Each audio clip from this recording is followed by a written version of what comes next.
आप सब यह बोलते हो ना, कबीर साहब में कोई शक्ति नहीं है, तो सुन लो। मेरे साथ एक ऐसी घटना होने वाली थी जो आप सुनकर हैरान हो जाओगे। एक ऐसी पुस्तक जो मेरी फ्रेंड ने मुझे दी थी, मैंने उसको पढ़ा, फिर घर पर रख दिया था। एक दिन मैं घर पर अपने बेडरूम में कुछ काम कर रही थी। उस टाइम घर पर भी कोई नहीं था। तभी अचानक बालकनी की तरफ प्रेत आत्मा बैठी हुई थी। शरीर मेरी फ्रेंड का था, लेकिन उसके शरीर में प्रेत आत्मा प्रवेश थी। मैं बहुत घबरा चुकी थी।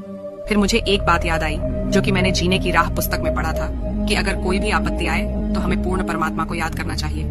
वही हमारी पल पल में मदद करते हैं। पहले तो मैंने सभी देवी देवताओं को याद किया, फिर भी कुछ नहीं हुआ और वह प्रेत जोर जोर से हंस रही थी। फिर मैंने पूर्ण परमात्मा कबीर साहिब जी को याद किया कि हे भगवान, अगर आप सच्चे मालिक हो तो मुझे इस प्रेत आत्मा से बचा। तभी मुझे कबीर साहिब जी के रूप में संत रामपाल जी महाराज दिखाई दी। फिर उस प्रेत आत्मा को डंडे मारकर भगा दिया। उस दिन से मुझे पूरा विश्वास हो गया कि इस पृथ्वी पर सच्चे संत केवल संत रामपाल जी महाराज ही है, जो सत भक्ति बता रहे हैं और हमारे जीवन में आने वाले सभी दुखों का निवारण वही कर सकते हैं।